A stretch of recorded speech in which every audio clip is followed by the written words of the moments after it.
பெருமழையின் காரணமாக பாதிக்கப்பட்ட வீடுகளை இழந்த மக்களுக்கும், விவசாய பெருங்குடி மக்களுக்கும், கால்நடை இழப்பை சந்தித்திருக்கக்கூடிய மக்களுக்கும் தமிழ்நாடு அரசு தேவையான நிவாரணத்தை வழங்கும். இந்த மழை வெள்ளத்தினால் உயிரிழந்தவர்களின் குடும்பத்திற்கு இழப்பீட்டுத் தொகையை ரூபாய் 4 லட்சத்திலிருந்து 5 லட்சம் ரூபாயாக உயர்த்தி வழங்கிடவும், சேதமடைந்த குடிசைகளுக்காக ஏற்கனவே வழங்கப்படும் தொகை ரூபாய் 5000 ரூபாய் 10,000 உயர்த்தி வழங்கிடவும், மழையினால் 33 விழுக்காடு மற்றும் அதற்கு மேலாக பாதிக்கப்பட்ட நெற்பயிர் உள்ளிட்ட இரவை பாசன பயிர்களுக்கு ஹெக்டேர் ஒன்றுக்கு 13,500 ரூபாயிலிருந்து 17,000 ரூபாயாக உயர்த்தி வழங்கிடவும் உத்தரவிட்டுள்ளேன். பல்லாண்டு பயிர்கள் மற்றும் மரங்கள் 33 விழுக்காடு மற்றும் அதற்கு மேலாக சேதமுற்றிருப்பின் இழப்பீடாக ஹெக்டேர் ஒன்றுக்கு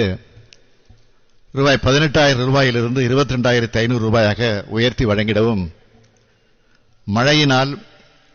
33 விழுக்காடு மற்றும் அதற்கு மேலாக பாதிக்கப்பட்ட மானாவாரி பயிர்களுக்கு ஹெக்டேர் ஒன்றுக்கு 7,410 ரூபாயிலிருந்து 8,500 ரூபாயாகவும் உயர்த்தி வழங்கிடவும், 33,000 ரூபாயாக இருந்த எருது, பசு உள்ளிட்ட கால்நடைகளின் உயிரிழப்பு நிவாரணத்தை 37,500 ரூபாயாக உயர்த்தி வழங்கிடவும், 3,000 ரூபாயாக இருந்த வெள்ளாடு, செம்மறியாடு உயிரிழப்பு நிவாரணத்தை 4,000 ரூபாயாக உயர்த்தி வழங்கிடவும், சேதமடைந்த படகுகள் மற்றும் வலைகளுக்கு நிவாரண உதவிகளை பொறுத்தவரையில் முழுமையாக சேதமடைந்த கட்டுமரங்களுக்கு மீன்பிடி வலைகள் உட்பட 32,000 ரூபாயிலிருந்து 50,000 ரூபாயாகவும், பகுதியாக சேதமடைந்த கட்டுமரங்களுக்கு 10,000 ரூபாயிலிருந்து 15,000 ரூபாயாகவும், முழுவதும் சேதமடைந்த வல்லம் வகை படகுகளுக்கு வழங்கப்படும். அதிகபட்ச மானியத் தொகை 75,000 ரூபாயிலிருந்து 1 லட்சம் ரூபாயாகவும், முழுவதும் சேதமடைந்த இயந்திர படகுகளுக்கு வழங்கப்படும் அதிகபட்ச மானியத் தொகை 5 லட்சம் ரூபாயிலிருந்து 7,50,000 ரூபாயாகவும் உயர்த்தி வழங்கிடவும், சேதமடைந்த வலைகளுக்கு வழங்கப்படும் நிவாரணத் தொகை 10,000 ரூபாயிலிருந்து 15,000 ரூபாயாகவும் உயர்த்தி வழங்கிடவும் உத்தரவிட்டுள்ளேன். அதிகன மழையின் காரணமாக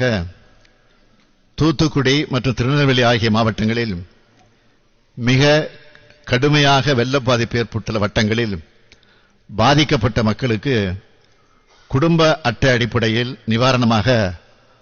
6,000 ரூபாயாக வழங்கப்படும். இந்த மாவட்டங்களில் உள்ள இதர வட்டங்களுக்கும் மற்றும் கன்னியாகுமரி, தென்காசி ஆகிய மாவட்டங்களிலும் பாதிப்புகள் ஏற்பட்டுள்ளதை கருத்திலே கொண்டு அங்குள்ள அனைத்து குடும்ப அட்டைதாரர்களுக்கும் 1,000 ரூபாய் வழங்கப்படும் என்று தெரிவித்துக் கொள்கிறேன். மாண்புமிகு அமைச்சர்களும் அதிகாரிகளும் இறுதி வரை இங்கேயே தங்கி